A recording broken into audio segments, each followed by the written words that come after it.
سبحان اللہ والحمد للہ لا الہ الا اللہ اللہ اکبر۔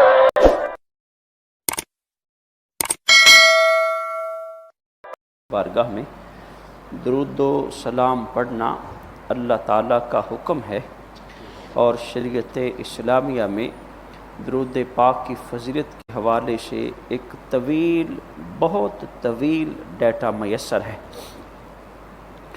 دراصل ہمیشہ طور پر پیارے محبوب علیہ السلام کے پیارے صحابہ علیہم رضوان جس اہتمام سے درود و سلام کا اہتمام فرماتے تھے، وہ بھی تاریخ اسلام میں ایک مثال ہے، اور اللہ سونے کا حکم پورا کرنے کے لیے میرے محبوب اسلام کی ذات پر درود و سلام مسلمان کا محبت محبوب کے مطابق ایک انتہا پیارا شغل، مشغلہ، عادت، طریقہ اور اس کی عادت ہے۔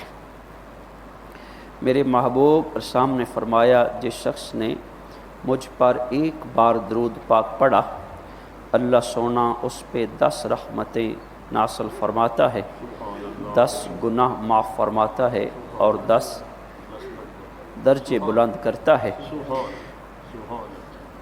ہم تھوڑا سا بھی غور کریں اپنی زندگی میں کہ ہمارے اعمال میں گناہ کا حال کیسا ہے۔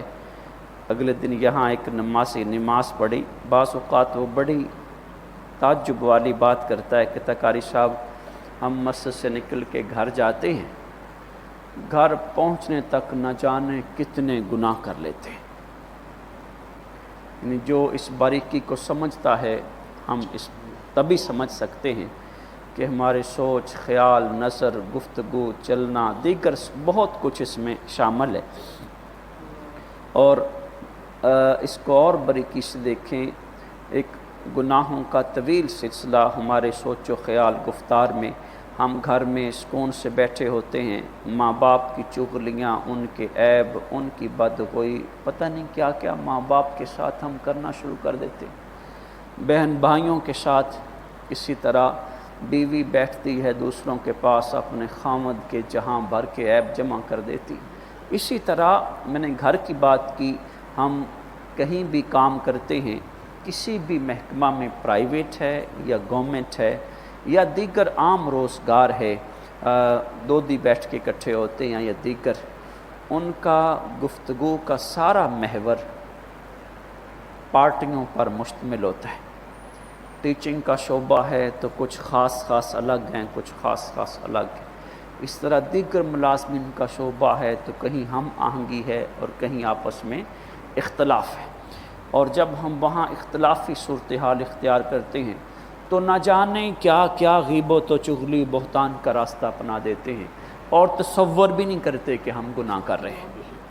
ہماری گفتگو بعض اوقات اس قدر مذاق میں غلاظت بھری ہوتی ہے کہ ہم سوچتے بھی نہیں ہیں، سمجھتے بھی نہیں ہیں، احساس بھی نہیں کرتے کہ مسلمان کے منہ سے ایسی بات نکلنی چاہیے کہ نہیں۔ الغرض نہ جانے ہم ہر لمحہ کتنے گناہوں کا بوجھ اپنے پلے میں اٹھا لیتے ہیں۔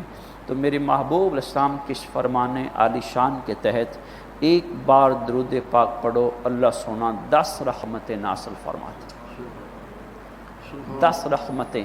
اور درود ابراہیمی، دیگر درود جو اسلام میں مروی ہیں، یا جتنا بھی درود پاک کا ڈیٹا میسر ہے ہمارے پاس، چھوٹے سے چھوٹا ہم صلی اللہ علیہ وآلہ وسلم، اور اگر ہم صلی اللہ علیہ وسلم ہی پڑھ لیں تو یہ بھی ایک کامل درود کی صورت ہے، لیکن میرے محبوب کی آل کو شامل کرنا، پھر صحابہ کو شامل کرنا عظیم سے عظیم سعادت ہے۔ تو یہ چھوٹا درود پاک بھی ہم 1 سیکنڈ میں پڑھ جاتے ہیں۔ 1 سیکنڈ میں پڑھا گیا درود، رب کی 10 رحمتیں۔ اور سنیں ساتھیو، یہ جسٹ بات ہے، لیکن کوئی ایک رب کی رحمت کو سوچ، تصور، خیال، ماپ تول سکتا ہے کہ اس کی رحمت ایک کا اندازہ کیا؟ اور پھر ہم اسی طرح اپنے اعمال کو پلس کرتے جائیں کہ اللہ کی رحمت سے 10 نیکیاں ملیں، 10 گناہ معاف ہوئے، 10 درجے. ہم نے صبح سے شام تک ہزاروں گناہ کیے، لاکھوں گناہ کیے. اپنے درود کی مقدار کو بڑھا بڑھا بڑھا بڑھا. درود کی برکت سے تیرے دل میں نور، اعمال میں صالحیت آ جائے گی. تیرے گناہ نہ صرف نامہ اعمال سے کٹتے جائیں گے، تیری عادت سے ہٹتے جائیں گے. درود پاک کی برکت سے تجھے محبت خدا نصیب ہوگی، اطاعت مصطفیٰ نصیب ہوگی. اور ایک وقت ایسا آئے گا کہ بلا شبہ، کیونکہ یہ عبادت وہ ہے جو عین مقبول ہے. ادھر سے تیرے منہ سے ادا ہوئی، ادھر سے ملائکہ نے وہ سونے چاندی کے قلم لکھ کے میرے محبوب کی بارگاہ میں پیش کر دی. اگر ہم اگلی حدیث کو دیکھیں، میرے محبوب نے فرمایا میری تربت پر ایک رب نے فرشتہ تخلیق فرمایا جو کل کائنات کی ساری کی بولیاں جانتا ہے. ادھر سے درود پڑھتا ہے، وہ فوراً سنتا ہے یا رسول اللہ فلاں بن فلاں یا فلاں بنت فلاں. میرے محبوب کی بارگاہ میں نام لے کے عرض کرتے یا رسول اللہ فلاں بن فلاں یا فلاں بنت فلاں. اب ہم اپنی بولی میں کر لیں کہ وہ ملک بھی بتاتا ہے، صوبہ بھی بتاتا ہے، ضلع بھی بتاتا ہے، مقام بھی. اس کو ہم پلس کر لیں بات. یا رسول اللہ آپ کی بارگاہ میں درود و سلام پیش کرتے. ہائے ہائے ہائے ہائے محمد، تو تصور تو کر، تو سوچ تو کر، تو خیال تو کر کہ میرے محبوب کی بارگاہ میں درود و سلام تیرے نام کے ساتھ پیش ہوتا ہے. اور وہ گنبد خضرا کے مکین صلی اللہ علیہ وسلم جب وہ واپسی تیرے لیے رب کی بارگاہ میں التجا کرتے ہیں، تجھ پہ سلام، تجھ پہ درود رب کی بارگاہ سے مانگتے ہیں، تو تیرا پڑھنا کجا، تیرا پڑھنا پتہ نہیں کس حال میں ہے، کس سوچ میں ہے. تیرا پڑھنا سیدھا محبوب کی بارگاہ میں. وہ بندے سن، غور کر، محبوب کی بارگاہ سے اٹھے رب کی بارگاہ میں الفاظ، کیفیت التجا، اس رب کریم کا حال، اس رب کریم کی رحمت کا کیسے نزول ہونا، وہ کیسے تجھے اپنی رحمت کی لپیٹ میں. ہر دکھ کی دعا، ہر درد کی دعا، ہر مشکل کی کشائی، ہر حاجت کی روائی رب سونے کی بارگاہ سے چاہتا ہے. درود و سلام کا وظیفہ اپنا. جو تیرے دل کی تمنا، آرزو، تیری حاجت، تیری ضرورت، تو جو رب کی بارگاہ میں دعا کرنا چاہتا ہے، رب کے محبوب کی بارگاہ میں درود و سلام کا راستہ اپنا.